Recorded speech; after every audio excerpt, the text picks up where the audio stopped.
feminists say, no, no, no, no, no. It's not about equality, it's about liberation. We need something deeper than equality. We need liberation. And the radical feminists, I have to tell you, everybody, the radical feminists gave us an incredibly powerful idea, and this is the idea of patriarchy. Okay? Can anybody parse this for me? Anybody knows what this word means? It's another one of those double Latin words. Yes, sir? Oh, I don't know the Latin meaning of it, but the idea was that our society was generated on one male being the head of household. That's right. Patres archos, rule of the father. Rule of the father.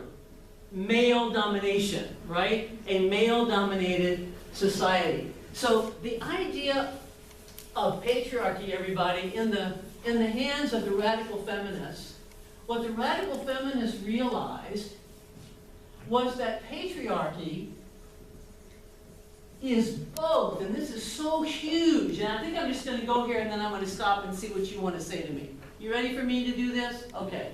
Patriarchy is both about consciousness, right? What is that matrix of conscious and unconscious ideas which forms the lens through which we see the world, right? Do we have a snake lens, or a leaf lens, or a wall lens, or a tree lens, right? What is the lens through which we see the world, okay? Our consciousness. So patriarchy is both a matter of consciousness, but it's also a matter of actual social institutions. It's about the family, it's about education, it's about the schools, it's about the churches, it's about the workplaces, it's about sports, it's about the music industry, it's about the art industry, right? All the social institutions that human beings create, right? But human beings don't create these institutions equally. All right, now I'm just going to be me for a minute. This is going to be Haecker feminism, right? This is Dorothyism, something like that, right? Here's what I want to show you, everybody. Patriarchy isn't just about women versus men. Feminism isn't just about women versus men. Okay? Because let me show you what these radical feminists figured out. There's sex, there's gender, there's sexual orientation. Socialist feminists figured out there's class.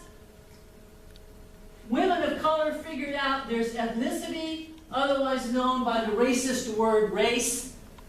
Right? Y'all understand race is a racist word. Y'all understand that? Hello, hello, hello?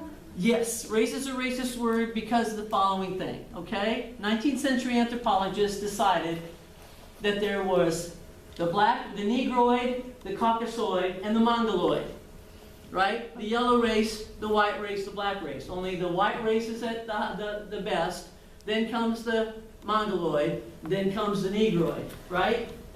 And so brown people, red people, they're just mixtures. Brown people are mixtures, right? So in other words, race was concocted as a biological category to justify what was already going on in the slave trade. In other words, to justify racism, right? You see what I'm talking about? I mean, it's hilarious. When I'm saying, I get sometimes on a form, I get to say whether I'm a Caucasian. Has anybody ever seen the thing Caucasian? Right, Caucasian? This is hilarious, okay? The Caucasus are mountains in southern Russia. Okay? I don't think so, right? I don't come from there. You know what I'm saying? I am not a Caucasian. All right, then somebody else is going to call me an Anglo. Well, excuse the heck out of me. My people fought wars against the Anglos. You know what I'm saying? Hello, I am not an Anglo, right? The correct way to refer to me. So when they give me, when they give a form and they say race, I go other and put human. Because it's the only right answer. You understand what I'm saying? I mean, they're really talking species. So like Homo sapiens sapiens moron. Right? Okay, okay.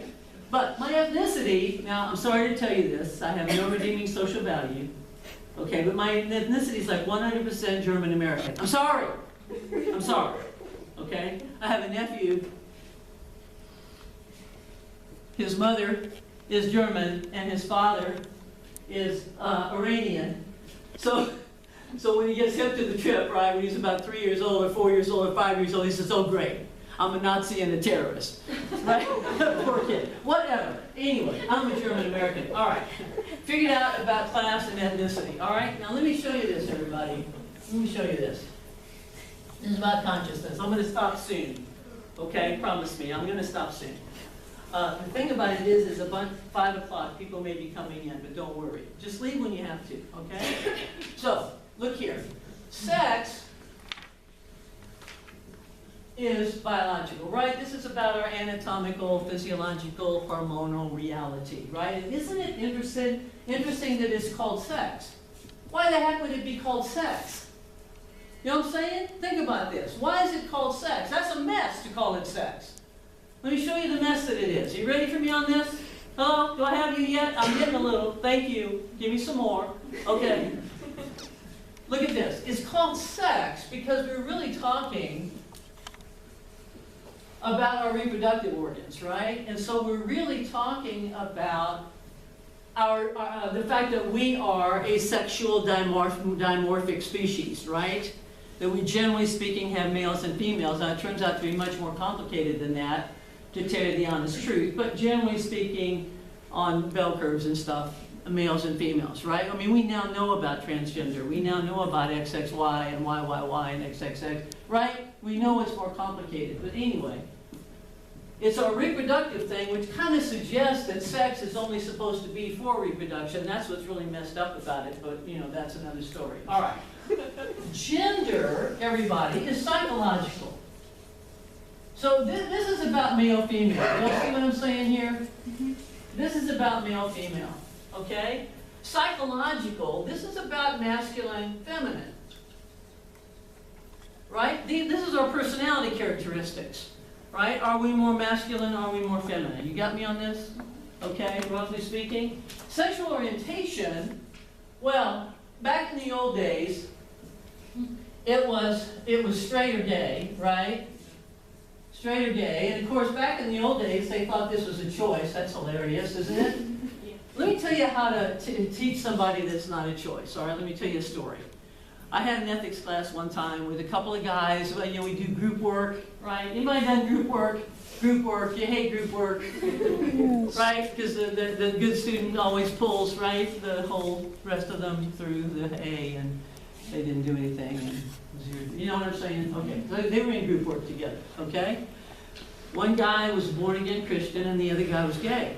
And this was long enough ago that it was unusual for a gay man to be out in the classroom, but he was out, right?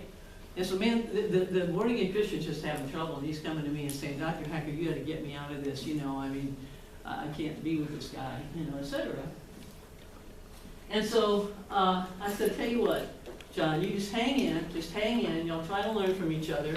It's not contagious, okay? It's not contagious. You don't have to spray yourself with Lysol, it's all right, okay? Just see what you can learn from each other. Thanks for coming. Have a wonderful day. All right. See what you can learn from each other. 2 o'clock in the morning. That was when I was young. Back when I was young and my students had my home phone number. You know what I'm saying? So 2 o'clock in the morning.